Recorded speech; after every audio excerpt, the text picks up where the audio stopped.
sekarang ini jumlahnya aja cukup banyak. Dan banyak yang struktur kan. Nah, makanya Koalisi Aksi Menyelamatkan Indonesia ini organisasi jejaring tapi dalam keputusan dengan kekeluargaan. Ya, musyawarah mufakat istilahnya kan.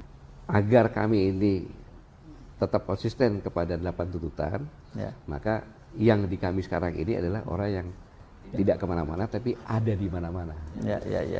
Ketika sedang di atas-atasnya kita semuanya berharap bahwa bangsa ini akan maju luar biasa, investor akan datang karena demokrasi. Tiba-tiba tahun 2021, 22 puncaknya 23 ini turun. Nyawa presiden itu. Bung Hersu, jadi gini. Ketika sama-sama Bung Hersu kan hadir juga kan, kami mendeklarasikan kami 18 Agustus tahun 2020 gitu kan, 3 tahun yang lalu. Itu kan kita mempunyai 8 tuntutan, ya kan. Yang sudah tidak patut dituntut lagi adalah 1, penanganan COVID. Yang lainnya kan masih korupsi segala macam lah. Kita mengawal agar bangsa ini bergerak dengan arah yang benar. Sesuai dengan berdasar 45, bukan berdasar 45.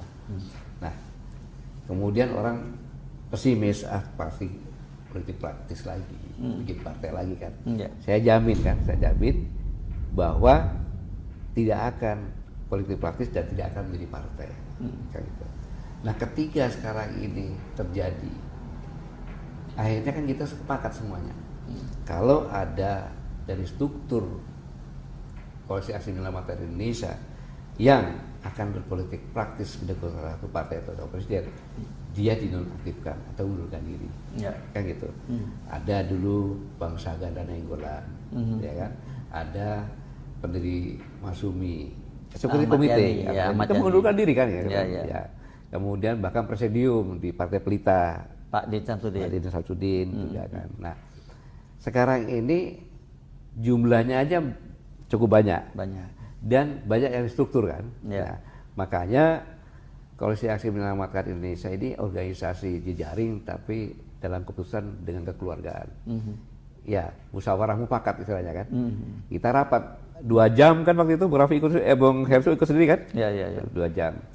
Dan menyatakan yang meminta ada 2. Apakah Koalisi Aksi Menyelamatkan Indonesia ini istilahnya dimisioner dulu sampai dengan waktu yang tertentu kapan gitu kan. Ya, akhirnya jangan dimisioner, kami tetap berjalan, tetapi biarlah kami ini yang ikut itu dinonaktifkan. Kan gitu. Nah, saya kan hanya sebagai penyawet corong saja kan gitu. Dinonaktifkan agar apa yang disampaikan kami ini tidak keluar dari 8 tuntutan kami. Gitu loh. Dengan 10 jati diri kami, gitu. Nah, kalau itu siapa lagi yang mengawal perjalanan bangsa ini yang memberikan masukan kepada pemerintah? Sebenarnya kita berikan masukan pemerintah dengan kritik-kritik berdasarkan fakta yang tidak terbantahkan gitu, dengan solusinya. Perkara pemerintah bilang oposisi terserah saja kan gitu. Tapi kita niatnya memberikan masukan dengan cara yang dilakukan oleh kami kan gitu. Gitu. Jadi ya, kalau kami nanti berpindah untuk mengusung salah satu calon presiden, siapa yang kami usung? Ya kan? Siapa? Kita sepakat 3-3-nya itu bagus, kan gitu. Apapun juga itu kan gitu. Terus kita tidak tahu nanti jadinya bagaimana. Ya kan? Kita ingat kan waktu 2014 semuanya dukung Pak Jokowi kan gitu. Ya kan? Ternyata begitu 2000 seperti ini semuanya mengoreksi. Iya kan? Kecuali semua tuntutan jati diri, kami semuanya ini akan saya lakukan prioritas pertama, saya bersumpah, ya kan? Ya. Beda ceritanya, kan gitu. Ya kan? Dan yang kalau saya, saya bilang saya tidak hanya calon presiden dan wakil presiden, partai pengusungmu sama. Kan contohnya salah satu calon presiden mengatakan bahwa 8 tuntutan kami ini akan menjadi prioritas ketika jadi presiden. Wakil presiden bilang begitu, partai pendukungnya semua sama. Saya jamin saat itu juga saya borong ke sana tuh, siapapun juga itu. Gitu. Jadi latar belakangnya seperti itu. Dan ini organisasi jejaring. Gitu loh. Jadi contohnya ada kami Nusantara, saya nggak negur, biasa jalan-jalan aja. Nggak usah dipusingin organisasi jejaring. Bang Hersu daftar nggak jadi kami? Saya nggak tahu tuh, pokoknya bergabung aja. Iya kan nggak daftar.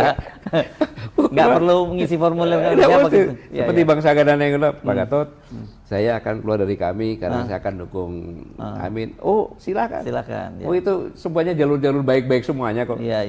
Mempunyai visi masing-masing, dan itu hak dari sebagai warga negara. Saya nggak bisa amin. Cuma agar kami ini tetap konsisten kepada 8 tuntutan, maka yang di kami sekarang ini adalah orang yang tidak kemana-mana tapi ada di mana-mana. Ya. Kalau Pak Gatot sendiri posisinya jadi di mana nih? Ya, apalagi saya presidium. Oke. Kan gitu. Jelas saya di tengah-tengah. Di tengah-tengah. Di tengah-tengah. Gitu. Di tengah-tengah dalam arti kata nanti saya mengoreksi umpamanya ada hal-hal yang dilakukan tidak etika dan melanggar, ya harus bicara entah paslon 1, 2 maupun 3 gitu. Dan juga pemerintah banyak pelanggaran pemilunya ya, pilpresnya ini ada cenderung kecurangan dan tanda kutip dengan data yang sudah saya yakin benar, ya harus bicara kami kan gitu. Ya, kita jadi fokus pengawalannya pengawalan ke arah yang sedang dilakukan sini. Pemilu yang bisa adil, fair gitu ya. Fair, gitu. Iya. Oke. Tapi kalau sekarang sebagai personal ya Pak Gatot, apa sebenarnya yang menjadi concern Bapak terhadap bangsa dan negara ini? Apakah ada keprihatinan khusus dari Pak Gatot? Bukan keprihatinan, ketakutan. Oh, ketakutan? Iya. Ini levelnya sudah tinggi. Lebih tinggi ya? Iya. Apa yang Bapak takutkan? Gini, Bung Rifki. Jadi kita sama-sama tahu bahwa untuk mewujudkan persatuan bangsa ini perlu energi yang banyak, perlu korban dan waktu.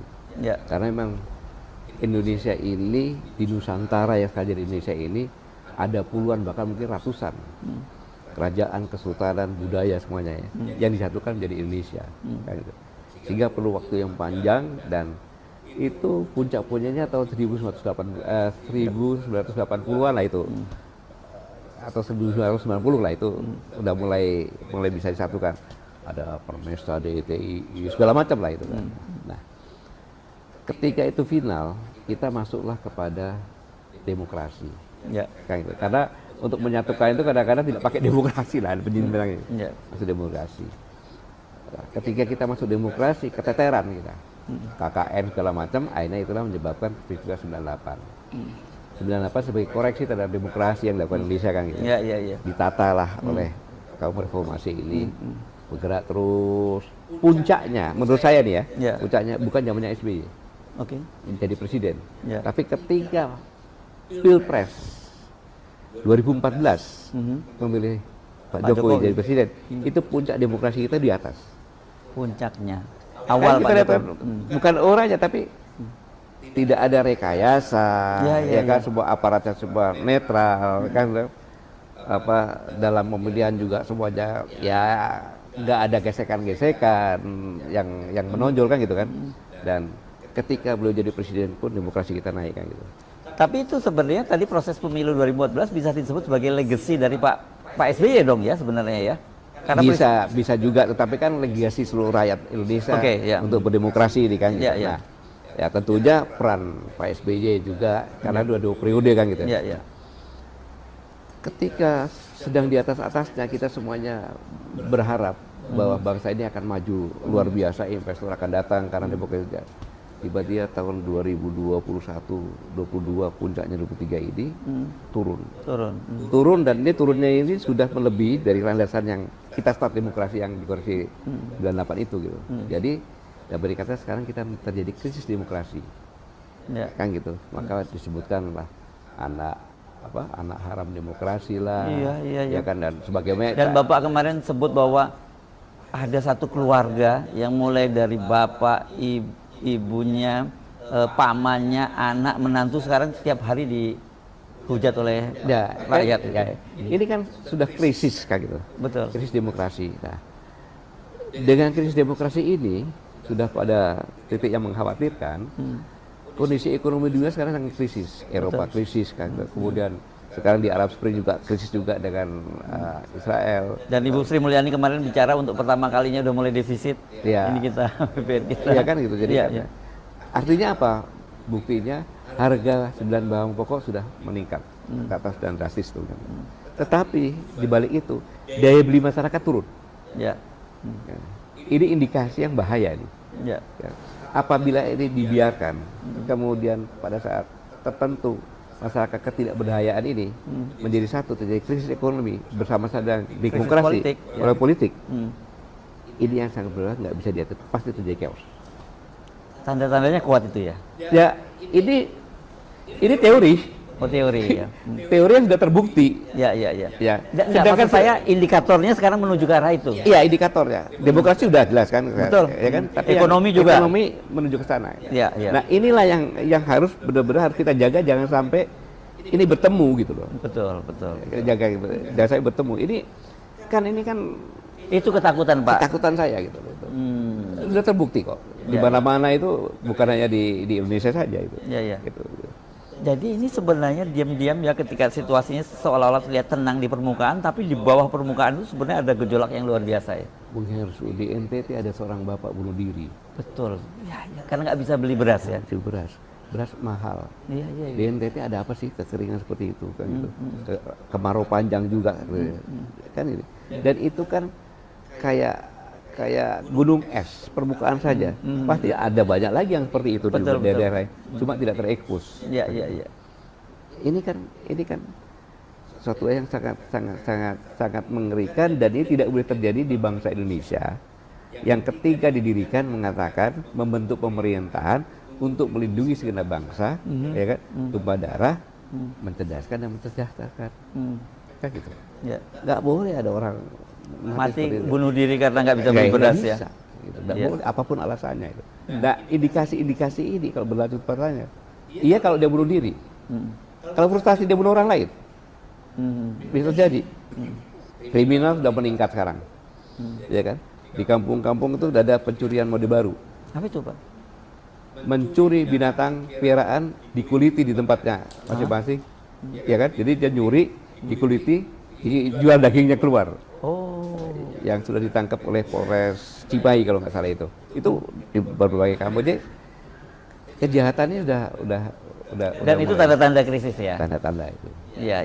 Itu yang harus kita jaga sama-sama, jangan sampai terjadi link up atau sama-sama ini masuk, itu sangat berbahaya. Nah, sekarang soal politiknya kontestan, Pak. Kemarin Ibu Megawati kan bicara bahwa ini mengingatkan, kalian baru berkuasa kok sudah seperti Orde Baru. Kan begitu. Kan orang kemudian akan mengingatkan bahwa Orde Baru itu artinya ya kediktatoran, kan begitu ya dimaksudnya tentu ya. Dan yang menarik kan tentu latar belakang Ibu Megawati sebagai orang yang membesarkan Pak Jokowi sendiri itu.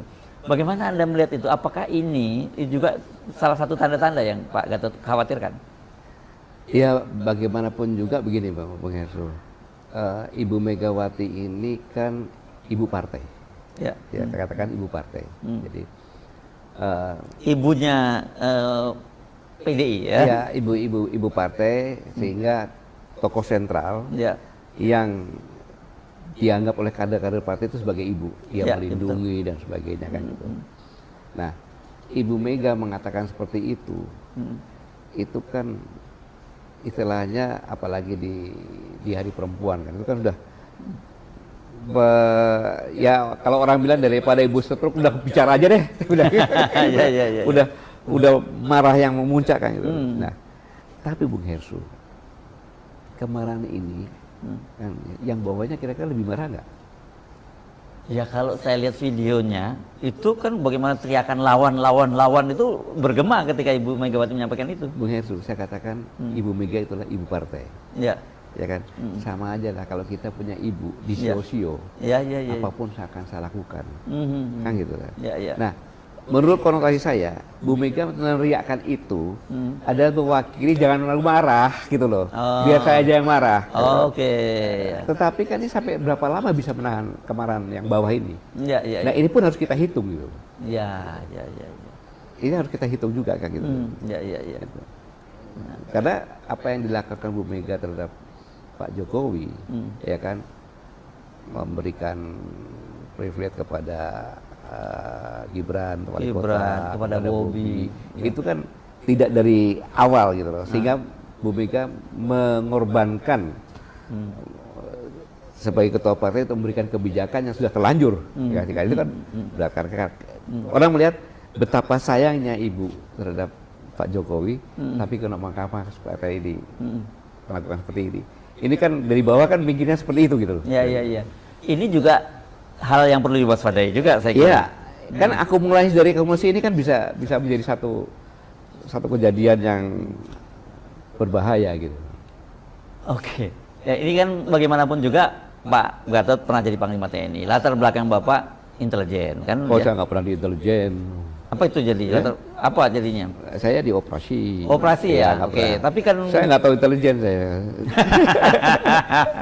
Oke lah, nggak apa-apa kalau Bapak nggak mengerti soal intelijen. Tapi penciuman Bapak gitu sebagai seorang yang lama di dunia militer deh, saya nggak mau sebut sebagai intelijen atau operasi gitu.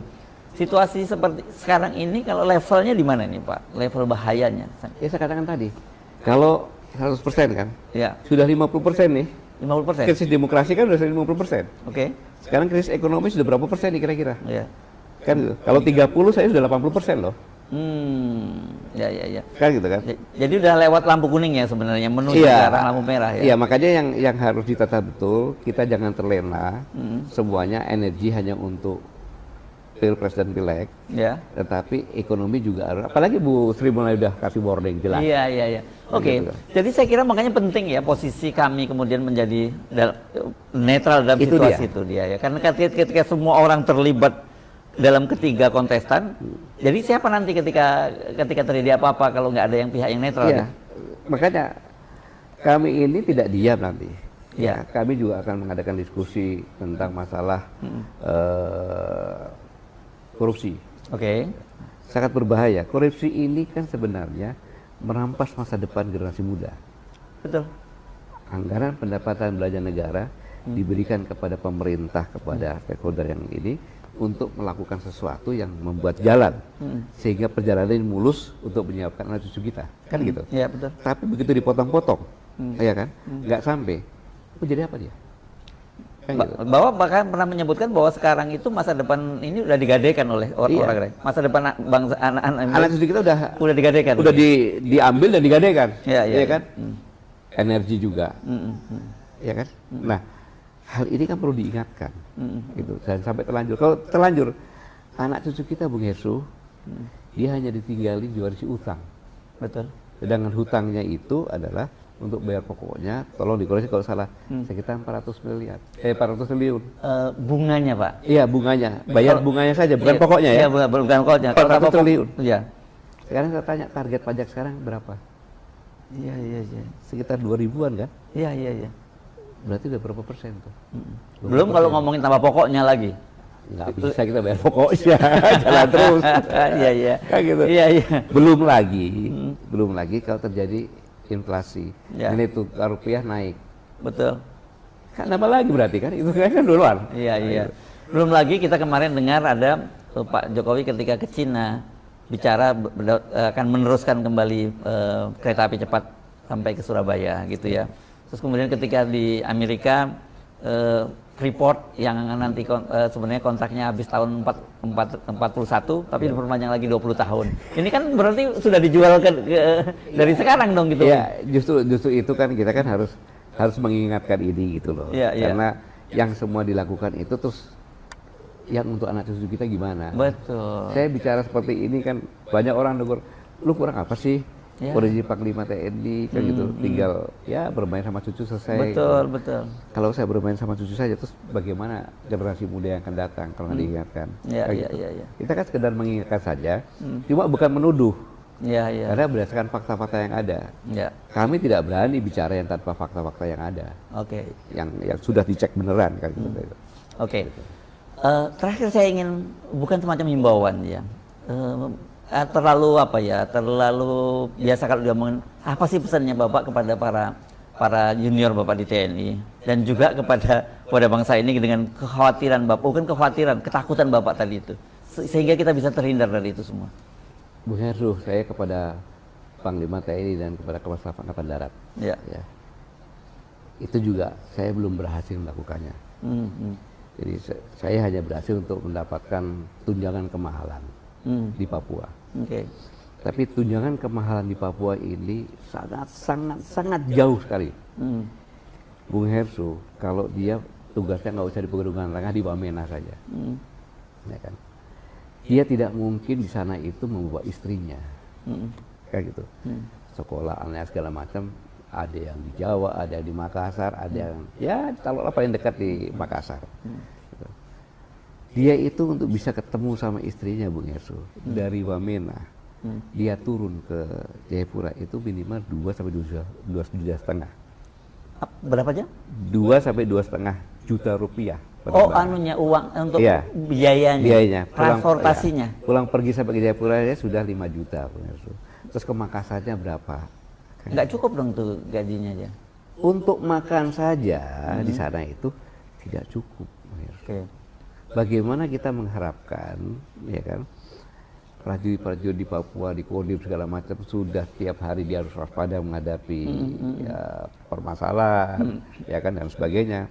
Tetapi dia tidak dilengkapi dengan persenjataan yang lengkap, ya. Ya. Jadi tolong dilihat koramil-koramil yang ada di Percil itu harusnya itu di backup juga oleh tentara kayak gitu. Iya kan, supaya dia juga udah persenjataannya kurang, tahu saya sama aja, bunuhnya dia, kan gitu. Nah, udah seperti itu, ekonomi dia pun setengah mati. Untuk ketemu sama keluarganya saja, dia harus nabung. Kalau dia jujur, dia nggak bisa pulang. Padahal kan syaratnya mestinya 3 kan, Pak, ya. Well trained, well equipment, dan well paid. Ya, jadi betul-betul dilatih dengan bagus, peralatan lengkap, dan dibayar dengan layak. Tapi khusus di Papua ini, saya minta Pak Agus dan Pak Baruli tolong datang ke sana, ya kan, pelajari betul, jangan dengar dari orang lain, melihat kamu bisa pulang Mbak. Kalau kamu pulang pakai apa, biayamu berapa, kayak gitu. Nah ini yang harus kemudian cukup tidak, kayak gitu. Terus bagaimana yang daerah-daerah terpencil, koramil-koramilnya itu, kayak gitu. Bisa diambilin itu nanti semuanya. Dan saya kira dua-duanya pasti punya empati yang kuat karena Pak Agus juga latar belakangnya bukan keluarga yang mampu juga, bapaknya cuma tentara rendahan gitu. Pak Maruli juga kalau nggak salah guru ya orang tuanya ya, jadi mereka bukan orang yang anak jenderal. Tapi mereka ini adalah orang-orang yang dibesarkan di pasukan, pasti nuraninya sama dengan prajurit. Itu saya yakin gitu. Saya hanya memberikan informasi tambahan saja biar dicek sehingga punya perhatian kepada prajurit-prajurit yang di. Apalagi situasi di Papua sekarang sangat memperhatikan, setiap hari berguguran dan saya bertanya-tanya apa yang terjadi dengan prajurit kita kok. Dan apa yang dikatakan Pak Maruli itu luar biasa loh. Yang tadi yang kemarin di istana ya, tadi di istana bukan kemarin. Ya. Sekarang belum jam 12 kan ya? Tadi kan. Iya. Dia mengatakan bahwa jangan melihat Papua itu hanya tanggung jawab TNI dong. Ya kan? Lihatlah sebuah aparatur negara yang di sana dan sebagainya bersama-sama. Ya, karena adanya OPM itu, jadi gini, hampir dikatakan tidak ada dari Papua itu bibit-bibit untuk Papua merdeka. Ini tidak pengalaman ada. Bapak lama di Papua ya? Tidak ada. Gitu. Yang ada adalah ketidakadilan, ketimpangan sosial. Kasusnya sampai sebenarnya klasik itu ya Pak ya? Itu klasik, gitu loh. Itu klasik.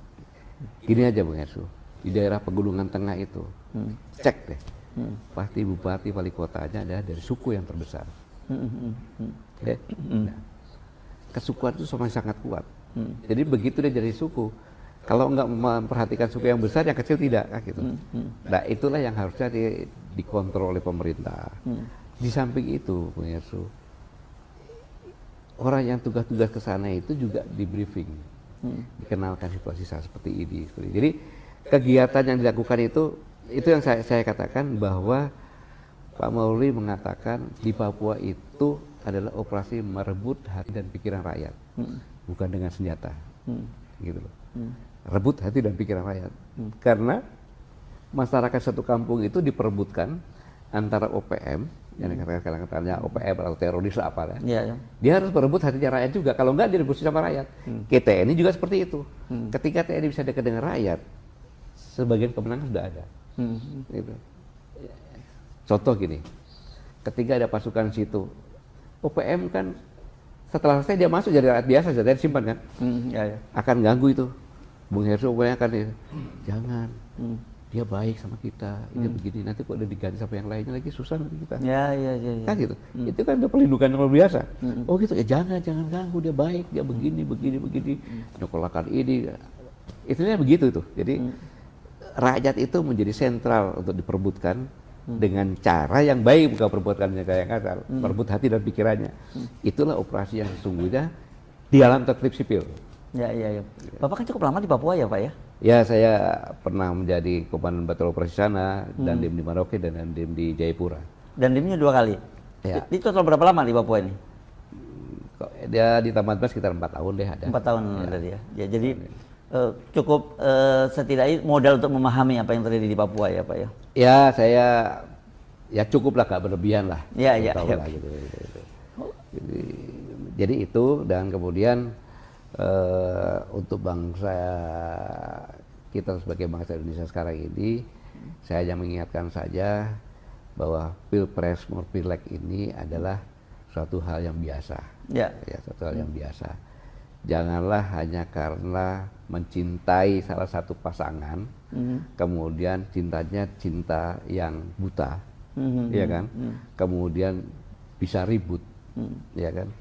Nanti kalau udah ribut, ada nih ceritanya. Ini kejadian sungguh nih. Ya. Suami istri 2019, ya kan? Berbeda pasangan, ya kan? Kan cuma 2 saja kan? 0102 gitu ya? Sampai dia pisah ranjang mau cerai. Untung nggak cerai. Setelah selesai, tanya, lu dapat apa? Iya kan? Aja dia, iya ya, gitu loh. Jadi persepsi orang, pendukung masing-masing, dia punya gambaran tersendiri terhadap yang dia dukung gitu. Dia punya gambaran, dia punya harapan sendiri. Dan itulah demokrasi kan gitu. Kan gitu. Ya kita diskusi sih boleh saya diskusi, selesai ya udah kita makan sama-sama lagi kan. Lo itu ya sudah, kita lihat aja nanti kan gitu kan. Jadi jangan sampai terjadi keributan hanya untuk membela salah satu paslon. Jadi istilahnya ini pesta demokrasi gitu loh. Ini kan pesta kan harus bergembira, iya kan? Kan harus bergembira kan, bukan musuhannya begini. Kurangilah berkampanye, gitu kan? Kurangilah saling mengejek, kan gitu. Jadi ini adalah sama-sama kita adu konsep, ya kan? Adu dukungan sehingga mendapatkan calon pemimpin bangsa ini yang terbaik, kan gitu. Jadi hanya gara-gara belum dipilih presiden, iya kan? Tapi udah ribut duluan. kecuali wakil presiden dengan wakil presiden itu silakan.